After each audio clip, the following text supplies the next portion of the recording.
Olá, boa tarde a todos, tudo bem?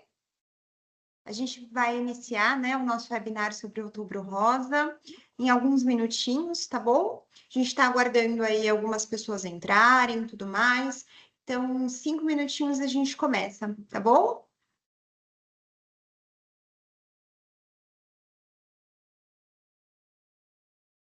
Bom, eu acho que já estão todos aqui, né?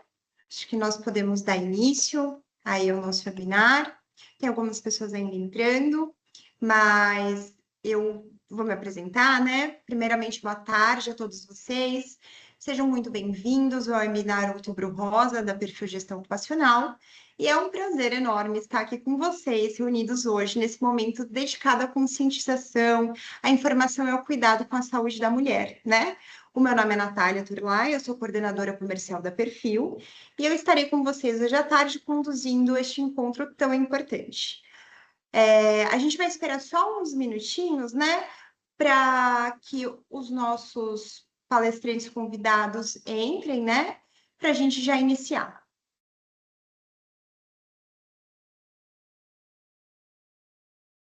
Bom, agora que todo mundo já entrou, vamos começar nosso bate-papo. O Outubro Rosa, ele é um movimento mundial que nos lembra da importância da prevenção e do diagnóstico precoce do câncer de mama. Aqui no Perfil, a gente acredita que a informação e o diálogo são as melhores formas de promover a saúde.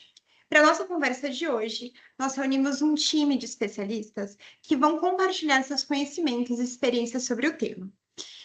Primeiramente, o Dr. Charles Dias, nosso médico do trabalho e CEO aqui da Perfil Gestão Ocupacional. Boa tarde, Dr. Charles.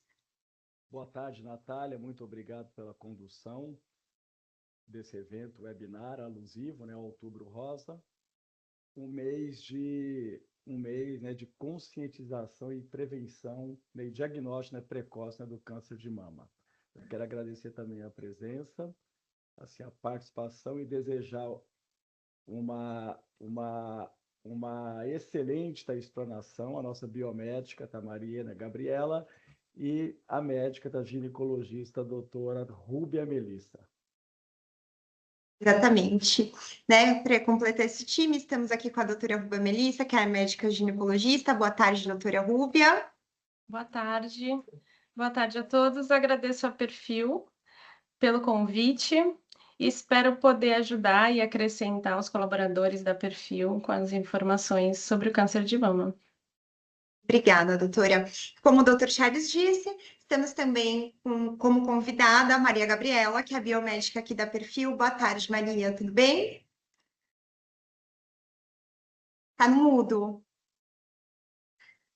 Boa tarde, Natália. Boa tarde a todos. Quero desejar uma boa palestra a todos. Obrigada. Então, sem mais demora, com todos os participantes apresentados, né? Vamos começar nosso bate-papo. Maria Gabriela, seja muito bem-vinda. Pode iniciar o nosso tema. Obrigada.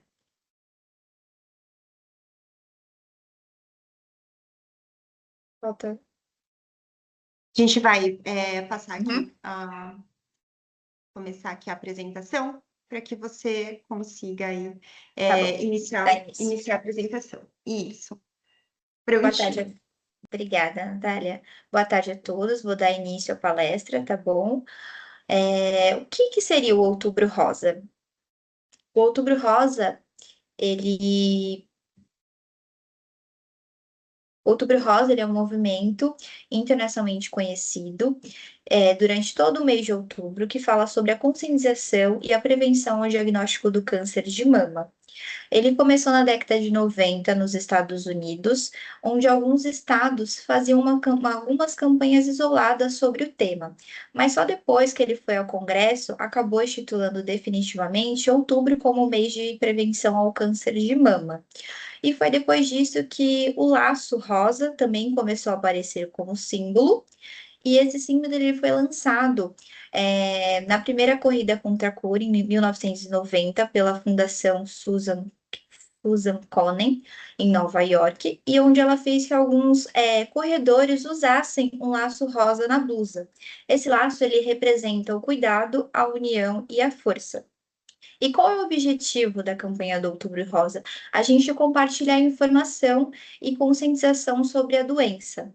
Já no Brasil, a Lei 13.733 de 2018, ela instituiu oficialmente o Outubro Rosa como o mês de prevenção contra a doença, e ele faz com que a gente apresente palestras, eventos, campanhas que conscientizem sobre a doença. Agora eu vou falar um pouquinho sobre a estatística. Segundo o INCA, o Instituto Nacional do Câncer de Mama, ele é o segundo tumor mais comum entre mulheres, ficando atrás apenas do câncer de pele, só que ele é o primeiro em questão de letalidade. Uma a cada 8 mulheres podem desenvolver o câncer de mama e ele tem 95% de chances de cura. A maioria das mulheres elas já descobrem a doença em estágio avançado. E a gente tem uma projeção para 2040 que estima-se que o número anual de casos novos eles ultrapassem 3 milhões, um aumento de 40% de mortes, e ultrapasse 1 milhão se mantiverem as tendências atuais. Agora eu vou passar a palavra para a doutora Rúbia.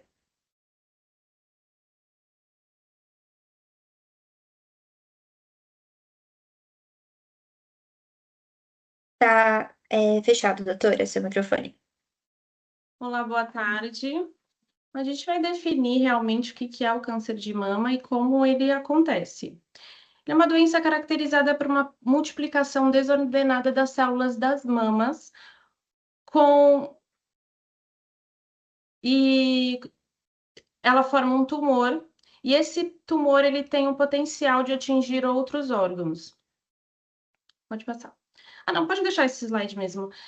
Para a gente entender o que é o câncer de mama, a gente precisa entender essa fotinho aí que está do lado, que é a estrutura funcional da mama. A mama ela é formada por lóbulos e ductos. Lóbulo é onde forma exatamente o leite, né? Onde é produzido o leite. E o ducto é onde passa esse leite até o mamilo.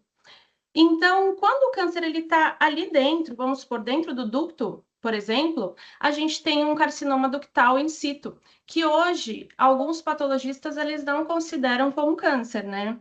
Quando ele se torna um câncer realmente, quando ele invade, quando ele sai do ducto, quando ele sai desse lóbulo, então a gente encontra como o carcinoma lobular, quando ele está no lóbulo, carcinoma lobular invasivo, que ele invade, ele ultrapassa esse limite, e ele é representado por 10 a 15% dos cânceres de mama.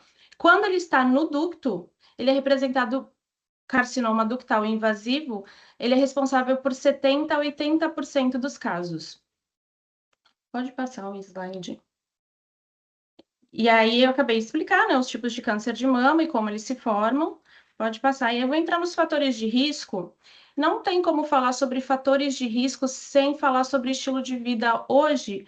Com certeza, o estilo de vida é o maior responsável pelo número de casos de câncer de mama e, com certeza, o maior casos entre a população jovem de câncer de mama. Por que que eu estou falando isso? Geralmente as pessoas elas ficam muito presas ao histórico familiar, sendo que a gente sabe que hoje o histórico familiar ele é responsável por 4% dos cânceres de mama. 80% dos cânceres de mama eles são não familiares. O principal vilão é o sedentarismo e a obesidade. E aí a gente começa a falar realmente, principalmente a obesidade quando a mulher ela chega próxima à menopausa, porque o que acontece? Na menopausa, a gente tem parada do funcionamento dos ovários, que eles vão produzir os hormônios. Quando a mulher está obesa, a gordura abdominal ela é responsável também pela produção de estrogênio. E aí esse estrogênio fica multiplicando as células estrogênicas, que estimulam as células da mama, e aí acontece maior número de mutações. Outro fator que não está no nosso controle, idade acima de 40 anos, na verdade é a exposição. A exposição da mulher seria mais ou menos assim: quanto mais tempo você está exposto ao hormônio, mais risco do câncer de mama. Então, as meninas que menstruam antes dos 12 anos e as mulheres que entram em menopausa depois dos 55 anos, elas estão mais expostas a esse hormônio, então elas têm mais risco de ter câncer de mama. Em relação ao álcool e ao tabagismo, O tabagismo, que fique bem claro, em relação ao câncer de mama, ele tem um peso quase que insignificante. Porque, segundo a Organização Mundial de Saúde, o álcool ele está próximo ali de uma porcentagem de 25% e ele tem um fator dependente. Quanto mais utilização de álcool, mais a chance de você ter câncer de mama. Segundo a Organização Mundial de Saúde, não existe um nível seguro para a utilização de álcool. Então, o ideal, assim, seriam as mulheres realmente não tomarem álcool, não tomar álcool. Quanto mais você toma, aumenta o risco. E aí, para isso, o que que a gente precisa entender? Então, precisa atividade física, melhorar sedentarismo e obesidade, eles estão ligados, né? Então, precisa conhecer o seu corpo, o que está acontecendo. Pode passar o slide. Observar o próprio corpo, né? Realizar autoexame e agendamento, acompanhamento médico ginecológico regularmente. E dentro disso, eu vou falar sobre o diagnóstico, porque o autoexame pode passar para os sinais e sintomas, que é o próximo slide. Eu costumo dizer que ele faz parte do diagnóstico. O que que acontece? A gente precisa continuar encorajando as mulheres e educando quanto ao autoexame. Por quê? Porque é em casa que muitas mulheres identificam.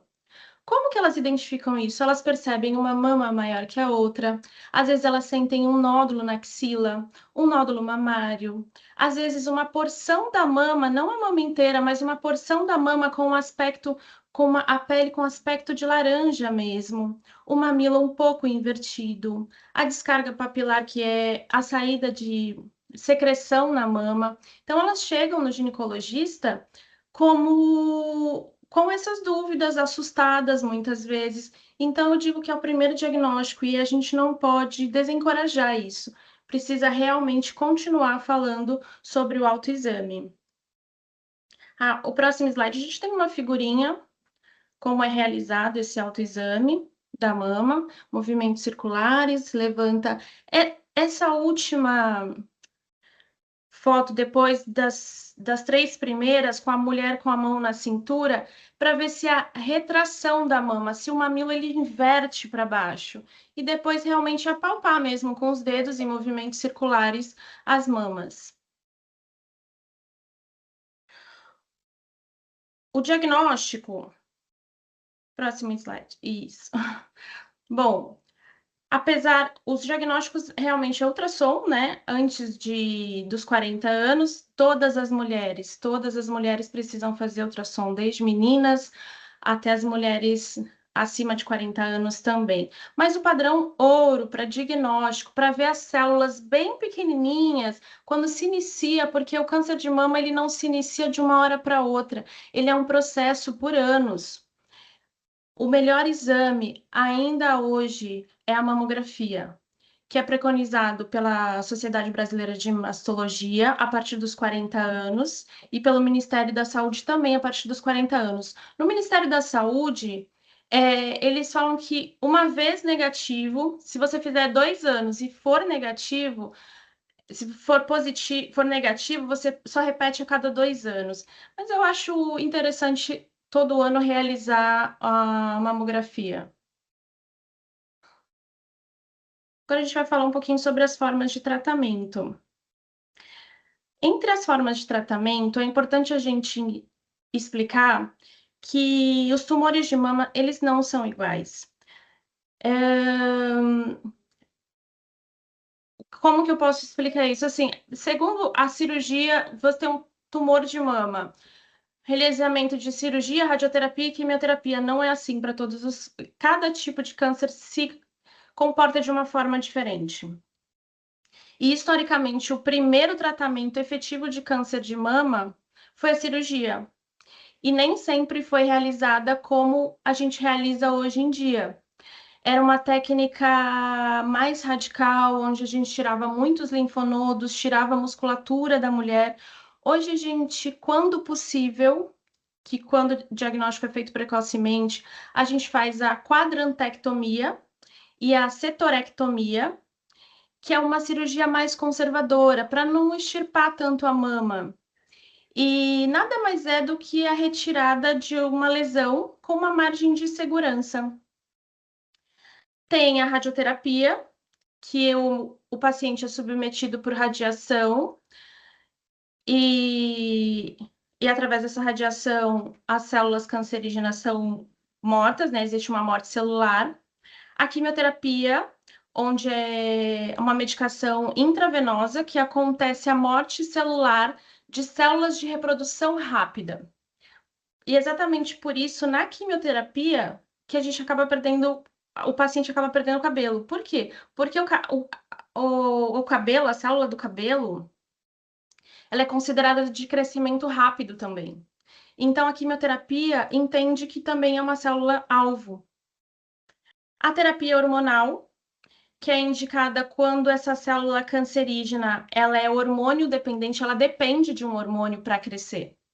Então, essa célula que depende do hormônio para crescer, o que que a gente faz? A gente dá medicação, às vezes via oral, na maioria das vezes, para bloquear a ação hormonal e não alimentar esse tumor, né? Esse câncer. Pode passar o slide, por favor? E a terapia-alvo. A terapia-alvo, ela, que é chamada de terapia biológica também, ela é utilizada geralmente com a terapia hormonal, com HER2. De que forma? A terapia biológica, durante a estratégia de tratamento, a gente pede um exame chamado imunohistoquímica. Dentro desse imunohistoquímica, existe o nome da proteína. Essa célula cancerígena tem uma proteína lá dentro dela, e ela tem um nome. E aí, o que que a gente faz? A gente usa o medicamento para ir no alvo dela, para ir. Então, ela tem uma ação específica. É diferente da quimioterapia, que atinge o corpo inteiro.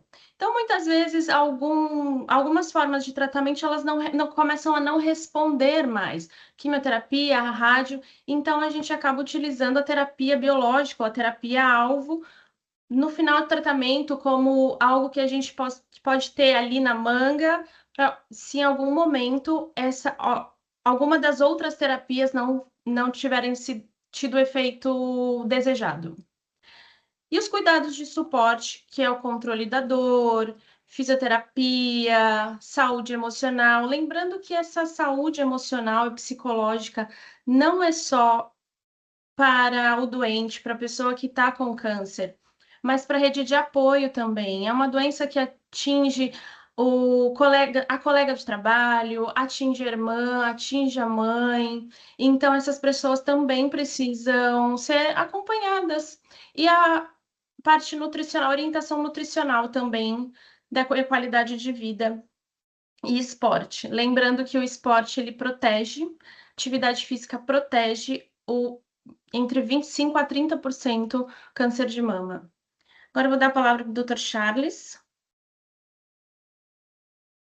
Bom, obrigado, parabéns, doutora Rúbia, Maria Gabriela. Eu vou agora fazer um resumo final aqui para vocês. Só perguntando, alguém pode sinalizar? Então, meu áudio está bom? Está ok, Tá doutor. bom, tá ok. Ah, legal. Eu estava com problema no áudio aí no início. Pode passar, por favor, o slide? Eu vou finalizar, então, né, com um resumo aqui abordando pontos importantes. Assim, a principal maneira de nós evitarmos e prevenirmos, né, o câncer de mama, né, não só o câncer de mama, né, qualquer câncer, né, e também doenças crônicas, assim, a maneira de nós evitarmos, né, ficarmos doentes, tá, adquirirmos a doença, depende muito do comportamento que a gente adota. Assim, um comportamento chamado estilo de vida. Então, a gente tem aqui, né, 6 quadrinhos, aonde né, o que parece óbvio, né, para muitos, e assim, é muito fácil a gente saber disso, mas é muito difícil, né, praticarmos no dia a dia. Se a gente conseguir, né, colocar em prática assim, as dicas, né, que estão aqui, tá nos 6 quadrinhos, a gente, né, com certeza consegue ter uma vida mais saudável, evitar, né, doenças e, obviamente, cânceres, né, especificamente o câncer de mama. Então, né, primeiro de tudo, manter uma alimentação saudável. Todo mundo hoje sabe o que compõe uma alimentação saudável. à base de frutas, legumes, evitar frituras, né, comer nos horários adequados, né, comer pouco. A gente precisa de muito menos do que a gente come na média. Assim, basta lembrar, né, que mais de 45% da população mundial está acima do peso, né? E um dos motivos é porque a gente come mais, né, do que o nosso corpo necessita.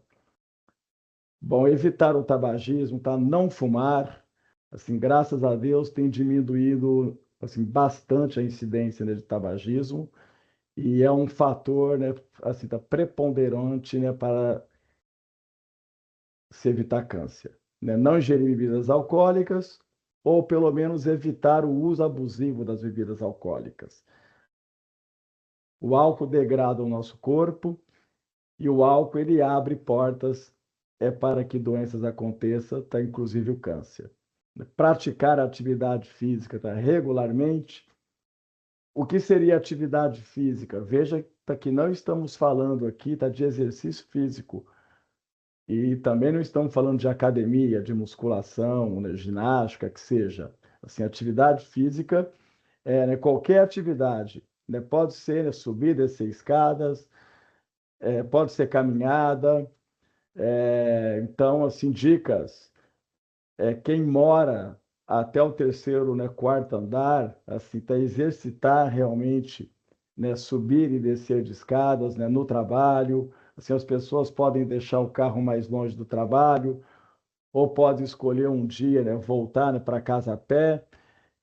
E também nos momentos, né, de lazer, né, praticar as caminhadas, corridas e, né, todo tipo, né, assim, de atividade física. Né, manter o peso corporal no IMC adequado, assim, ou seja, um IMC, né, abaixo de 30, que é aquela relação, né, peso-altura. Né? Quando a gente pratica o item da alimentação saudável e atividade física, assim, por matemática simples, a gente consegue manter um peso ideal.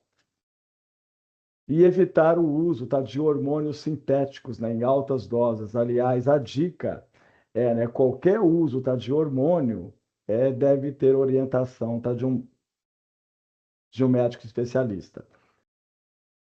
Tem um outro item que não está nesses quadros, mas né, como a gente tem em torno de 20% da população do mundo hoje sofrendo, né, de algum transtorno mental, né, e o principal, assim, os principais deles, né, ansiedade e depressão, né, que são, né, protagonistas, né, também de outras doenças, vai ficar aqui também a dica de conseguirmos, né, gerenciar o nosso estresse. Então, a prática de respiração adequada, de meditação, a prática de você ter um tempo, né, para você mesmo, adotar um hobby. A gente controlando o estresse, a gente consegue viver de uma forma mais, né, consciente e estando, né, com consciência, a gente consegue adotar, né, um melhor estilo de vida. Pode passar o próximo. Bom, aqui alguns mitos e verdades sobre o câncer de mama. Primeiro mito, só mulheres mais velhas têm câncer de mama.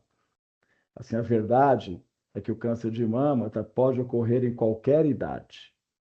Um outro mito é que o autoexame substitui assim, a mamografia. É mentira isso. Assim, a verdade é que não substitui, mas ele ajuda no auto assim, conhecimento importantíssimo, como foi dito pela doutora Rúbia, assim, a mulher e também o homem, né, conhecer o próprio corpo, estar atento a, né, qualquer sinal, né, de alteração. Aí, pegando o carona, então, no que eu disse, né, um outro mito é que homem não tem câncer de mama. É muito raro, mas pode acontecer. Pode acontecer em cerca de 1% dos homens. Pode passar o próximo. Aqui estão os dois últimos mitos e verdades. Né? Se não há sintomas, não há câncer. A verdade é que muitos cânceres de mama não apresentam sintoma nos estágios iniciais. E a mamografia regular, aquela que é feita de ano em ano, é essencial para a detecção precoce do câncer de mama. E o último mito é que um nódulo pequeno não é perigoso. Assim, a verdade é que todo nódulo tem que ser assim, avaliado, valorizado e deve ser avaliado após identificado por um profissional de saúde. Assim tá, mesmo pequenos, os tumores, né, podem ser malignos. Então, qualquer alteração no seu corpo, especificamente aqui nesse tema, qualquer alteração na região de suas mamas, deve levar assim você a procurar um profissional para que seja feita assim as avaliações específicas necessárias. Ok? Pode passar o próximo. A gente fica à disposição agora para esclarecer dúvidas e eu devolvo a palavra à Natália. Por favor, Natália. Obrigada, doutor. Obrigada a todos, né? Muito conhecimento, né? E aí, agora a gente quer ouvir vocês também, que estão acompanhando a gente no nosso webinar. Vocês podem ficar à vontade para fazer perguntas aí no nosso chat. Eu separei algumas aqui, eu vou direcionar para os nossos palestrantes, tá bom? Mas eu vou acompanhando o chat também. Maria Gabriela, eu tenho uma pergunta aqui para você. Quais são os principais obstáculos que ainda impedem as mulheres de realizar exames preventivos com regularidade? Eu acho que é um pouco sobre a falta de tempo e a sobrecarga que tem na vida. Então, muitas mulheres acabam se colocando em segundo plano e deixam um pouco de lado de se cuidar e de fazer exames regularmente. A falta de informação, porque muitas não sabem a importância dos exames preventivos e também qual a regularidade que elas devem realizá-los e a dificuldade ao acesso de serviço de saúde. Muitas pessoas ainda não têm convênio e mesmo tendo SUS, ainda tem uma dificuldade de marcar o tempo que demora. Ah, sim, existe aí um gargalo, né? E além do autoexame e da mamografia, existem algumas formas outras, né, eficazes de monitorar a saúde das mamas? Sim, ultrassonografia da mama, em alguns casos específicos, a realização de ressonância magnética da mama e ir regularmente ao médico. Tá certo, obrigada. Eu vou Imagina. direcionar agora algumas perguntas para a doutora Rúbia, tá bom? É, Tem uma pergunta bem interessante sobre reposição hormonal. A reposição hormonal, ela potencializa a possibilidade de desencadear o câncer de mama? Hum, Não em absoluto, tá? Quando ele combinado, aumenta muito a chance. Mas se a gente não sabe que tipo de câncer é esse, se ele é um câncer que é hormônio dependente, ele depende de hormônio, você vai alimentar esse câncer. Então, dessa forma, é necessário acompanhar com o médico, porque muitas vezes a gente precisa entrar na menopausa por conta de outros fatores. Tem mulheres que precisam da utilização do hormônio. Então, precisa tomar bastante cuidado e tem cada caso. Eu acredito que o oncologista é como um alfaiate mesmo. Ele precisa, é uma roupa para cada um, sabe? Então, a gente precisa tomar muito cuidado. A gente não pode também ficar com tanto medo assim, porque existem mulheres que necessitam de terapia hormonal. Ótimo. Você também falou sobre quando iniciar a mamografia, né? Tem uma pergunta aqui no chat sobre para quem tem histórico familiar de câncer de mama. Isso muda? Qual que é o momento certo de buscar esse aconselhamento? Precisa de algum rastreamento genético? Mulheres que têm mãe ou irmã que tiveram câncer de mama, lembrando, tá? Como eu falei, a genética, a parte familiar é responsável por 4%. Não é a principal. 80% dos cânceres são não familiares. Eu sei que geralmente isso é meio histórico, as pessoas ficam com muito medo. Mas sim, a gente precisa rastrear esses 5 e 4% de mulheres antes. Então, pode começar a fazer a partir de 35 anos o rastreamento que deveria ter sido feito com 40. Tá ótimo. Em relação à idade também. Meninas na puberdade pode apresentar câncer de mama? Sim, eu tive particularmente uma paciente com 8 anos de idade com câncer de mama nas duas mamas. Iniciou na mama direita e depois de 2 anos passou para a mama esquerda. Então, as meninas precisam, desde o primeiro momento que menstrua, que vá ao ginecologista acompanhar com ultrassom. Não mamografia, ultrassom. Ultrassom, que dá para ainda, né, ter algum tipo de rastreamento, mesmo que inicial, mesmo no ultrassom, não é só a mamografia. Tá ótimo. Tem mais uma pergunta no chat, ainda em relação à genética, tá? Se uma mulher cuja mãe teve câncer de mama, provavelmente ela vai ter a doença? Não necessariamente. Esses 4% é bem baixo. Então, existem mulheres que não têm mães, não têm avós. Essa minha paciente de 8 anos, ninguém da família tem câncer de mama. Ela foi a primeira menina com 8 anos com câncer de mama. Então, isso não é. Realmente, eu sei que assusta muito as mulheres quando a mãe tem. Quando eu falei daquela parte da terapia, para a rede de apoio, é muito importante para a filha que está do lado, é muito importante para os colegas de trabalho a informação, porque assusta, é uma doença que assusta.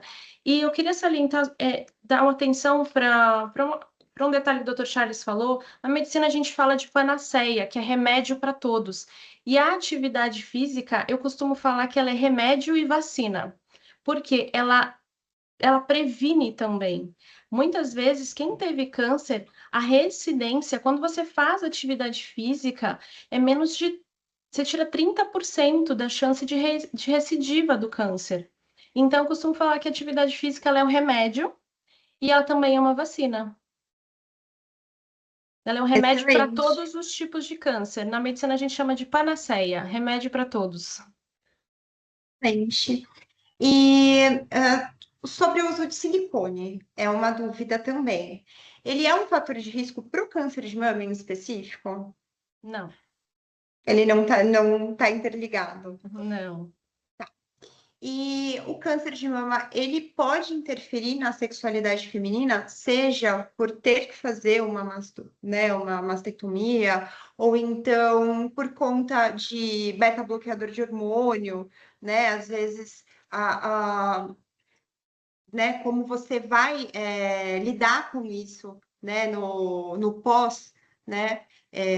Pode influenciar aí na sexualidade feminina ou não. Sim, pode sim. A cirurgia, como eu falei, a cirurgia, ela historicamente foi o primeiro tratamento instituído. O que que você fazia? Você extirpava a mama, a gente tirava a mama inteira, mais a cadeia linfática de linfonodos da axila, musculatura, e isso interferia, sim. Hoje em dia, mas nem sempre. Hoje é diferente. A gente faz a quadrantectomia, a gente procura manter, preservar essa mama justamente por essa questão. Em relação à parte hormonal, de fato, quando a gente utiliza bloqueadores hormonais, muitas vezes a gente leva meninas jovens a um estado de menopausa, quase uma menopausa. Então, isso diminui um pouquinho, sim, o libido. E aí a gente precisa tratar psicologicamente e o parceiro também e a mulher em relação a isso, porque ela vai estar sendo exposta à terapia para bloqueio de hormônios. E o que dá o libido é a parte hormonal. Ótimo. Mais uma pergunta. Mulher com câncer de mama, né, que já teve há 20 anos, há chance de recidiva de um novo câncer de mama, de diferente etiologia? Depende. A gente lembra que eu falei que o oncologista ele é como um alfaiate. Geralmente, quem tem um câncer lumial ou um triplo negativo, por exemplo, de repente ele tem que fazer cirurgia e depois a quimioterapia. Nem todo mundo vai pelo esse mesmo caminho, nem sempre esse é o mesmo caminho. E aí o que que acontece? Tem mulheres que em 5 anos elas recebem alta, fazem atividade física, mudam completamente o estilo de vida e aí ela leva essa recidência que pode acontecer para uma régua muito distante. A partir do momento que ela muda o estilo de vida, ela pode ter tido câncer uma vez, mudou o estilo de vida, alimentação, atividade física, a gente tem uma melhora significativa e realmente tem mulheres que nunca mais apareceu, nem... Ótimo. Tem mais uma pergunta aqui para a doutora Rúbia. Se mulheres que amamentam, elas correm menos risco de ter câncer de mama? Sim, existe um fator protetor na amamentação para as mulheres. As mulheres que amamentam ou que amamentaram têm menos risco de câncer de mama. A gente chama de fator protetor. Legal, interessante, eu não sabia dessa. Obrigada, doutora. Muito Excelentes obrigada. explicações. Eu tenho uma pergunta para o doutor Charles, para direcionar para ele. Doutor, né, eu queria saber de você, né? Como os homens também podem se conscientizar e participar dessa causa, né? Considerando que o câncer de mama também podem atingi-los. E mais do que isso, né? Também tem um papel bem importante ali, como suporte, às vezes, para sua esposa, para sua mãe, né? Ser uma rede de apoio. Como é que esses homens podem se conscientizar e se engajar nessa causa? Bom, primeiro assim, se cuidando, né, e sabendo também os mecanismos todos, assim, né, primeiro a ciência, né, de que câncer de mama, né, pode acontecer aos homens. Sabendo disso, então o homem, da mesma maneira, né, que a mulher, precisa ficar atento aos sinais. Aos sinais aonde? Na mama. Então, né, qualquer caroço ou espessamento da mama, assim, alterações, né, da pele, assim, a pele seca, né, com covinha, vermelha, né, com descamação, e as mudanças, né, de aparência tá, do mamilo, retrações, né, secreção, e obviamente lembrando, né, do que a gente falou lá atrás, né, que foi enfatizado pela doutora Rúbia, que é o estilo de vida, importantíssimo, né, reafirmo, né, não só para o câncer de mama, para a prevenção, né, de todas as doenças. Então, né, manter uma vida saudável, assim, o peso no controle, é, ter um limite de consumo, né, do álcool, né, não fumar, né, ter uma alimentação, né, balanceada e, especialmente, né, conhecer o seu corpo. E o homem, ele tem um papel, né, fundamental, né, no acolhimento da mulher quando ela é acometida, né, pelo câncer, né, de mama, né, estar junto, né, ser solidário, né, ser parceiro, né, participar, né, de todo o processo e dando esse amparo, né, especialmente emocional. Essencial. Obrigada, doutor, pela explicação. Doutora Ruba, tenho mais uma pergunta para direcionar para você. Tem uma pessoa que gostaria de saber se nódulos benignos na mama, eles podem vir a se tornar câncer. Não. Não, não, a gente só precisa ter certeza que esses nódulos, às vezes a gente tem uma mama com bastante nódulo. 80% das mulheres que têm nódulo não têm câncer. São nódulos benignos que eles ficam ali na mama e eles não se desenvolvem. Deixa eu só. Eu falei sobre a terapia, na parte da terapia hormonal, que algumas mulheres sofrem bloqueio e vão ter menopausa. Deixa eu só explicar. Essas meninas que passam por terapia hormonal, esse sentido de diminuir o libido e essa menopausa é só durante a terapia. Depois o ovário delas volta a funcionar normalmente.